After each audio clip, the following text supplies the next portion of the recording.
Imagine living in a world where a single wrong decision could cost you your life, a kingdom divided by religion, powerful nobles plotting in secret, foreign empires waiting for the perfect moment to invade, and in the middle of it all stood a woman whom many believed should never wear the crown.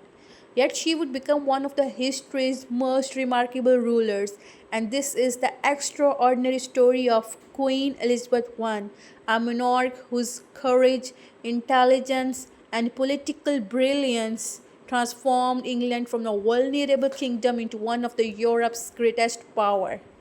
For more than 40 years, she faced assassinations, plots, foreign invasions, religious conflict, and constant pressure to marry. Despite these challenges, she refused to surrender her independence or her authority. Her reign became known as Elizabethan Age, an era remembered for exploration, literature, military success, and cultural achievements. But Elizabeth's journey to the throne was anything but easy. Elizabeth was born on September 7, 1533, at Greenwich Palace. Her father was the King Henry VIII, one of England's most famous and controversial monarchs. Henry desperately wanted a son to secure the Tudor dynasty.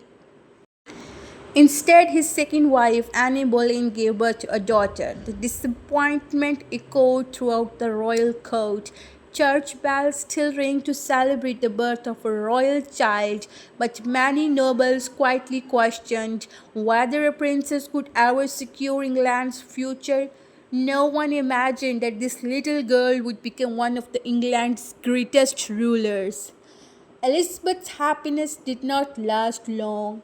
When she was just 2 years old, her mother Anne Boleyn was arrested on charges of adultery, treason, and conspiracy against the king. Historians still debate the fairness of these accusations.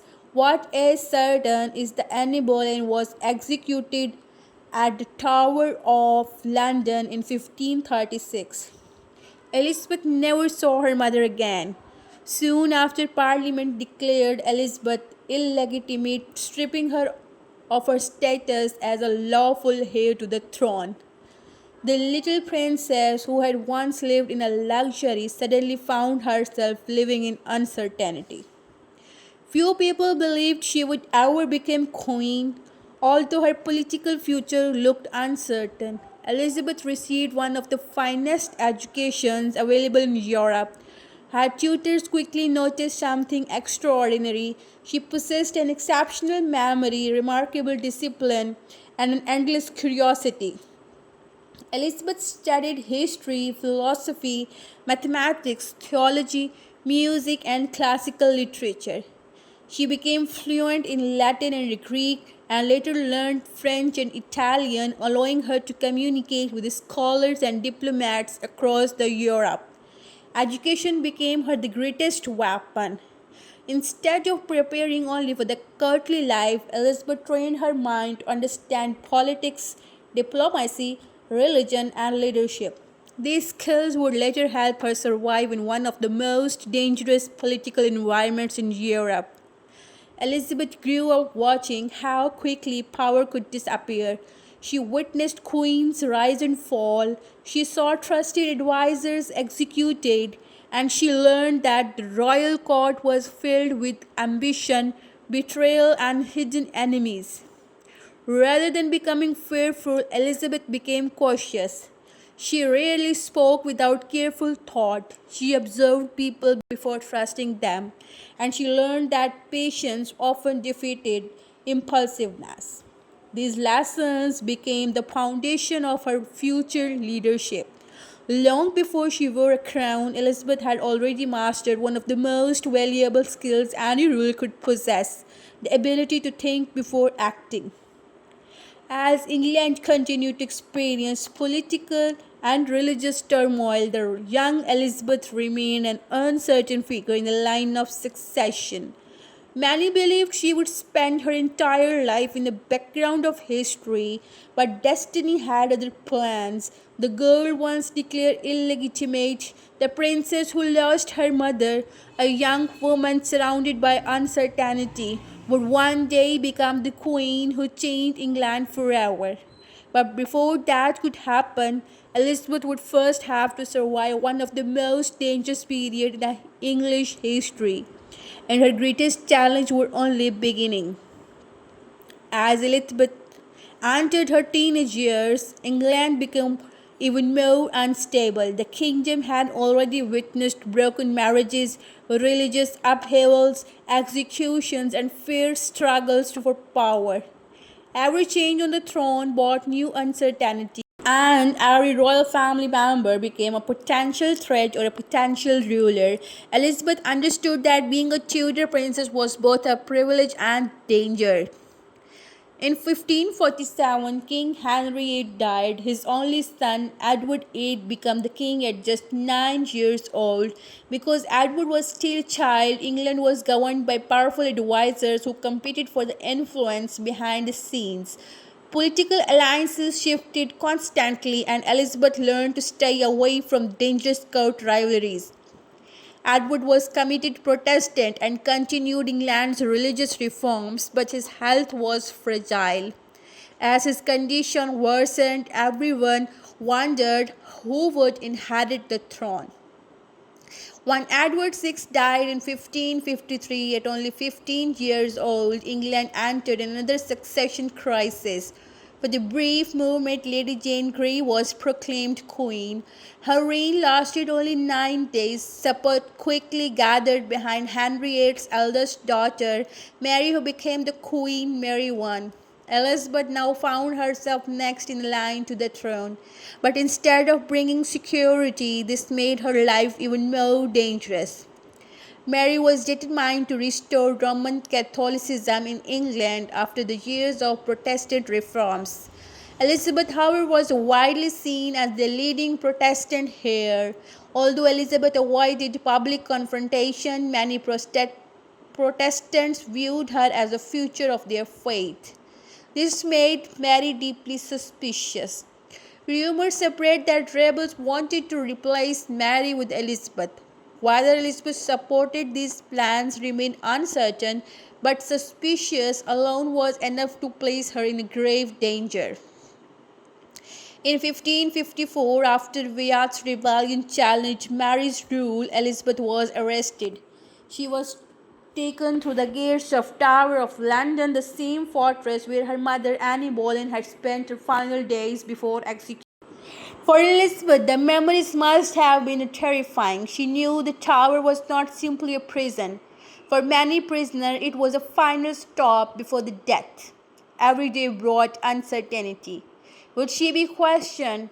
Would she be found guilty? Would she suffer the same fate as her mother? Despite enormous pressure, Elizabeth remained calm. She repeatedly insisted that she had committed no treason. Without clear evidence against her, Mary's advisors could not justify executing the princess. And Elizabeth survived, but she was not yet free.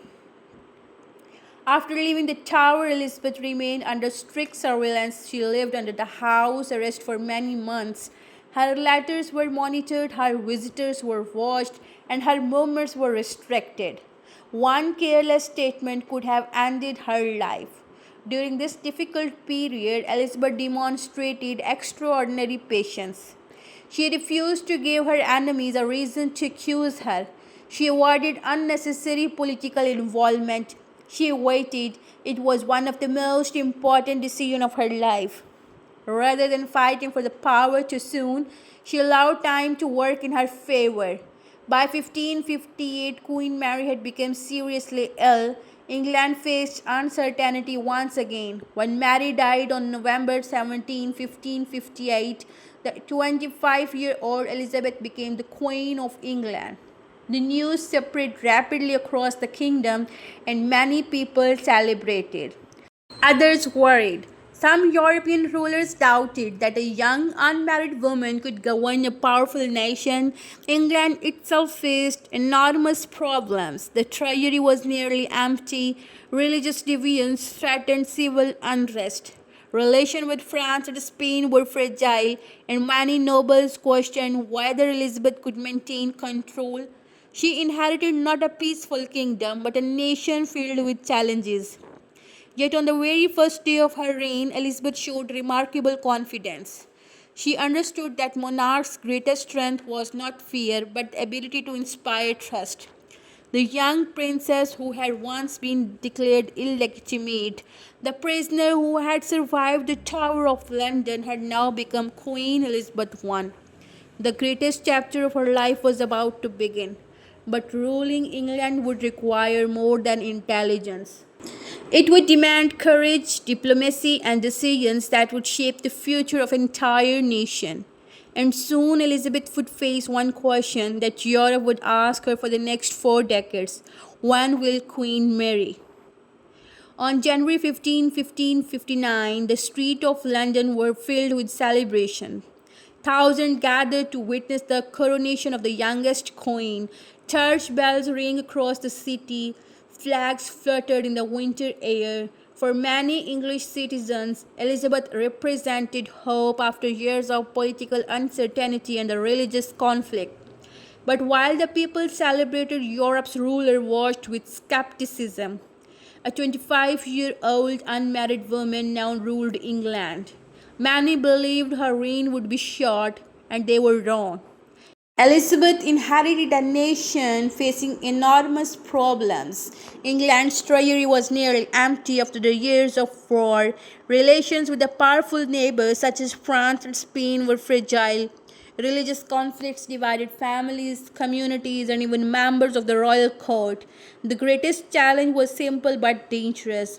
If Elizabeth favored Catholics, Protestants would rebel. And if she favored Protestants, Catholic powers in Europe might invade England. One wrong decision could trigger civil war. Instead of rushing into action, Elizabeth carefully studied every issue before making a move. Her patience soon became one of her greatest strengths. Elizabeth understood that even the strongest monarch could not rule alone. One of her wisest decisions was appointing talented and loyal advisors. Among them, none proved more important than William Cecil. Cecil became her most trusted secretary and later her chief minister. Unlike many ambitious nobles, Cecil focused on protecting England rather than gaining personal power. Elizabeth respected this intelligence but never allowed him to make decisions for her. She listened carefully to advice from every side before reaching her own conclusions. This balance between consultation and independent judgment became a defining feature of her reign. Almost immediately after her coronation, the same question echoed through every royal court in Europe: when will Queen Elizabeth marry? To many rulers, marriage was not a personal matter, it was a political necessity. A husband could provide military alliances, produce on heir, and strengthen the Tudor dynasty. Kings, princes, and powerful nobles from across the Europe sought Elizabeth's hand in marriages. Among the most famous suitors were the King Philip II of Spain, Archduke Charles of Austria, and several French princes. Each proposal promised diplomatic advantages, but every proposal also carried serious risk. Marrying a foreign prince could give another country influence over England, and marrying an English noble might create jealousy among the rival families and weaken the crown. Elizabeth understood these dangers better than anyone. Years after year, Elizabeth delayed making a decision. She welcomed ambassadors, she considered proposals, she negotiated with the foreign rulers, yet she never agreed to marry. Many historians believed she deliberately kept Europe guessing. As long as foreign kings hoped to marry the Queen of England, they hesitated before becoming their enemies. Marriage became one of the Elizabeth's most powerful diplomatic tools, even though it never happened. Over time, she began referring to herself as being married to her kingdom. Her image evolved into that of the Virgin Queen, a ruler whose loyalty belonged entirely to England. The title became one of the most famous political symbols in history. Elizabeth also faced enormous challenges of healing England's religious divisions. Rather than returning completely to the Catholicism or adopting extreme Protestant reforms, she chose a middle path. Through the religious settlement of 1559, she re-established the Church of England while allowing a degree of flexibility in religious practice. Although conflicts did not disappear, her approach reduced the immediate risk of widespread civil war. It was a practical solution that reflected Elizabeth's belief that stability mattered more than ideological extremes. Her goal was not to satisfy every faction, it was to keep England united. By early 1560s, England had become more stable, the economy slowly improved, and the government became more organized. Confidence in the young queen continued to grow, but the peace would not last forever. Across Europe, powerful Catholic monarchs viewed Elizabeth as a threat. Even more dangerous was another woman with a claim to the English throne. She was young, she was charismatic, she had powerful supporters across Europe. Her name was Mary, Queen of Scots. The rivalry between these queens would become one of the greatest political dramas in history, one that would shape the future of England for decades to come. And before it ended, it would force Elizabeth to make the most painful decision of her reign. As Queen Elizabeth I strengthened her rule, for nearly 2 decades, the rivalry between these two queens would shape the future of Britain. It was not a simple conflict between two women, it was a battle over religion, legitimacy, and the future of English crown. Mary was the granddaughter of Henry's eighth sister, giving her legitimate claim to the English throne. To many Catholics across Europe, Elizabeth was considered an illegitimate ruler because they did not recognize Henry's eighth marriage to Anne Boleyn. In their eyes, Mary was the rightful Queen of England, and this belief made Mary incredibly dangerous, not because she invaded England, but because others were willing to fight in her name. In 1568, after losing control of Scotland following a rebellion, Mary fled south and crossed into England. He expected Elizabeth to help her regain her throne. Instead, Elizabeth faced an impossible decision. If she released Mary, foreign powers and English Catholics might rally around her and start a rebellion. If she imprisoned Mary, she would be locking up a queen fellow, something almost unheard in European politics. Elizabeth chose caution. Mary was placed under the house arrest. What was expected to last a few weeks eventually became nearly 19 years of the captivity. As the years passed, Mary's supporters secretly worked to place her on an English throne. Across England, hidden Catholic groups believed Elizabeth should be removed.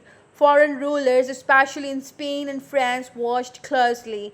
The political atmosphere became increasingly dangerous. Elizabeth could trust almost no one. Every visitor, every messenger, every letter could be the part of larger conspiracy. Recognizing the growing threat, Elizabeth relied heavily on her brilliant Secretary of the State, Sir Francis Walsingham. Often called her the father of modern espionage, Walsingham built one of Europe's most sophisticated intelligence networks. His agents operated across the England and the continent. Her intercepted secret messages, recruited informants, and exposed assassination plots before they could be carried out. For perhaps the first time in English history, intelligence gathering became one of the nation's greatest defenses. Elizabeth understood that information could be more powerful than the armies. In 1586, the most dangerous conspiracy of Elizabeth's reign was uncovered. Known today as Babington Plot, it aimed to assassinate Queen Elizabeth, free Mary from captivity, and place her on English throne. The conspirators believed their letters were secret. They were young. Walsingham's agent had secretly intercepted and decoded their correspondence. The message revealed not only the assassination plan but also the evidence that Mary had approved the conspiracy. For years, Elizabeth had avoided taking direct action against her cousin. Now she faced a heartbreaking decision. Elizabeth understood the consequences of executing another crowned monarch. If she signed Mary's death warrant, it would be shock every royal court in Europe. Kings and queens might begin to fear that even royalty was no longer beyond the reach of justice. Some advisers urged immediate execution. Others warned that it could provoke war. Elizabeth hesitated for the weeks. She reviewed evidence rapidly. She questioned witnesses. She searched for another solution. But the threat against her life and against England could no longer be ignored. The execution on February 8, 1587. Mary, Queen of Scots, was executed at Fotheringay Castle. She made her fate with a remarkable composure, praying before the sentence was carried out. News of her execution spread rapidly across Europe. Many Catholic rulers condemned Elizabeth. Spain's powerful King Philip II viewed Mary's death as both personal insult and a religious attack. For years, tension between England and Spain had been growing. Now it reached a breaking point. Philip believed the time had come to destroy Protestant England once and for all. He began preparing the greatest naval invasion of Europe had ever seen. Thousands of soldiers, hundreds of ships, one mission: invade England, remove Elizabeth from the throne, restore Catholic rule. England now faced the greatest military threat in its history. The fate of the kingdom and the Queen Elizabeth herself would soon be decided on open sea. Battle against the mighty Spanish Armada.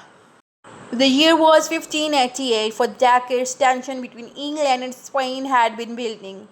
England had supported Dutch rebels fighting against Spanish rule. English privateers, including Sir Francis Drake, had attacked Spanish treasure ships carrying gold and silver from the Americas. Religious differences had deepened the conflict, and after the execution of Mary, Queen of Scots, King Philip II of Spain decided that enough was enough. He would launch an invasion unlike anything Europe had ever seen. His goal was clear: defeat England, remove Elizabeth from throne, restore Catholic rule, and the future of kingdom now hung in balance. Spain assembled a massive fleet of around 130 ships carrying thousands of sailors, soldiers, cannons, and supplies. It became known as Spanish Armada. Across Europe, many believed the outcome was already decided. Spain possessed the most powerful navy in the world. England's fleet was smaller. Its resources were limited. Even many English citizens feared that invasion was inevitable. If the Armada succeeded, England's independence could disappear forever. As the Spanish ship approached, panic spread throughout the kingdom. Thousands of English soldiers gathered at the Tilbury to defend the country against unexpected invasions. Then something extraordinary happened. Instead of remaining safe inside a royal palace, Queen Elizabeth rode to the military camp herself. Dressed in a white gown with a steel breastplate over her clothing, she addressed her troops. Her words became one of the history's most famous speeches. She declared, "I know I have the body of weak and feeble woman, but I have the heart and the stomach of a king, and of a king of England too." Those words inspired thousands. Elizabeth reminded her soldiers that courage was not determined by the physical strength but by the determination and loyalty. Her presence transformed fear into confidence. It remained one of the greatest examples of leadership during national crisis. When the Armada entered the English Channel, England's navy avoided direct confrontation. Instead, commanders like Sir Francis Drake and Charles Howard, 1st Earl of Nottingham, relied on speed and maneuverability. English ships were smaller and faster than heavy Spanish galleons. Rather than allowing Spain to fight at close range, they attacked from the distance with a powerful naval artillery. For several days, neither side achieved a decisive victory. Then England made a bold move. One dark night, the English filled old ships with combustible materials, set them on fire, and sent them drifting toward the tightly packed Spanish fleet. The burning vessels created chaos, fearing explosions. Spanish captains hurriedly cut their anchor cables and scattered into the darkness. The Armada's carefully organized formation was destroyed. The next morning, English warships attacked the confused Spanish fleet near Gravelines. The battle proved devastating for Spain. Many ships were heavily damaged and others drifted helplessly into dangerous water. Although England's tactic had weakened the Armada, nature delivered the final blow. Powerful storms struck as surviving Spanish ships attempted to sail around Scotland and Ireland to return home. Violent winds smashed vessels against the rocky coastlines. Many sank, others were forced to abandon supplies and weapons, and thousands of sailors never returned to Spain. What had begun as Europe's greatest invasion fleet became one of the history's most famous military disasters. The campaign would later be remembered as a victory achieved through the courage, strategy, and a favorable weather. Some contemporaries even describe the storm as the Protestant wind, believing divine providence had protected England. The defeat of Spanish Armada changed Europe forever. England had successfully resisted the world's greatest military power. Queen Elizabeth's reputation soared and she was no longer viewed simply as a capable monarch. She became a symbol of national unity and determination. Foreign rulers began treating England with a greater respect. English confidence grew stronger than ever before, and the victory encouraged exploration, overseas trade, and naval expansion that would shape the centuries ahead. For Elizabeth, however, the greatest year of her reign was still to come. With England now secure from invasion, the kingdom entered an extraordinary period of creativity, discovery, and cultural achievement. It would become known simply as Elizabethan Golden Age. With the Spanish Armada defeated, England entered one of the most remarkable periods in its history. For the first time in decades, the kingdom enjoyed a sense of confidence and stability. The trade expanded, economy grew, and the navy became stronger. England's influence reached farther across the world than ever before. Historians would later call this extraordinary period the Elizabethan Golden Age. The victory over Spain encouraged English sailors and explorers to venture further into unknown waters. Among the most famous was Sir Walter Raleigh, who sponsored expeditions to the North America and promoted English overseas ambitions.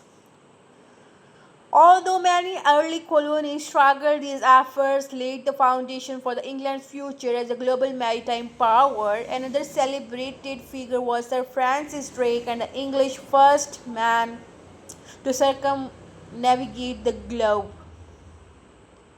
His achievements demonstrated that England was no longer a small island kingdom confined to the European affairs. It had become a nation looking outward toward the trade, exploration, and opportunity. The Elizabethan age was not defined only by the military victories, it had become one of the greatest cultural eras in history. Theatres opened across London, attracting audiences from every level of society. Playwrights created stories that explored love, ambition, betrayal, justice, and human nature. Among them, one name would become legendary: William Shakespeare. During Elizabeth's reign, Shakespeare wrote many of the plays that continue to perform and studied around the world. Works such as Romeo and Juliet, A Midsummer Night's Dream, and The Merchant of Venice and Julius Caesar reflected the creativity and the confidence of Elizabethan England. The Queen's support for the arts helped create an environment in which writers, actors, musicians, and scholars could thrive. Her reign became a turning point in English culture. Despite countless proposals from the king and the princess across Europe, Elizabeth never married.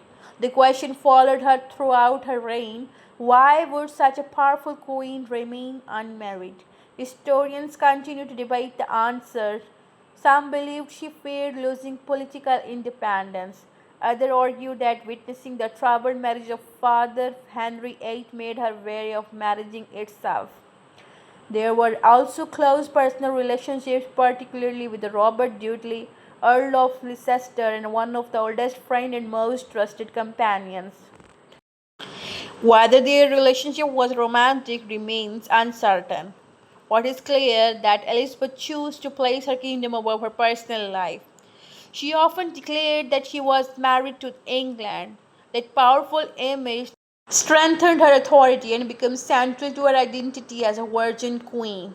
As Elizabeth grew older, many of the people she trusted most passed away. William Cecil died in 1598. Robert Dudley had died years earlier, and many of the companions who had stood beside her during the most difficult moments of her reign were gone. The Queen herself became quieter and more withdrawn. She spent long hours reflecting on the past. Although England remained powerful, age and responsibility had taken their toll. After ruling for nearly 45 years, Elizabeth's health declined. On March 24, 1603, Queen Elizabeth I died peacefully at Richmond Palace at the age of 69. With no children to inherit the throne, the Tudor dynasty came to an end. The crown passed to James VI and I, uniting the crown of England and Scotland under one monarch. More than 4 centuries later, Elizabeth I remained one of the history's most admired rulers. She inherited a divided and vulnerable kingdom. She survived conspiracies, imprisonment, assassination plots, and threat of foreign invasion. She defeated the greatest naval power of her time. She strengthened England's government. She encouraged exploration and commerce. She presided over one of the greatest cultural renaissance in European history. Her reign transformed England from a kingdom struggling for survival into a confident nation prepared to play a leading role in the world stage. Leadership, Elizabeth proved, is not measured by the physical strength or inherited certainty. It is measured by wisdom, resilience, courage, and ability to inspire others during the time of uncertainty. That's why the Queen Elizabeth I is remembered not simply as a queen, but as one of the greatest monarchs in world history. History remembers many kings who ruled through the fear. It remembers conquerors who built vast empires, but few leaders have left a legacy as enduring as Queen Elizabeth I. She faced impossible choices, overcame extraordinary challenges, and reshaped the destiny of her nation. More than 400 years after her death, her story continues to inspire historians, leaders, and millions of people around the world. Because some rulers inherit greatness, but others create it.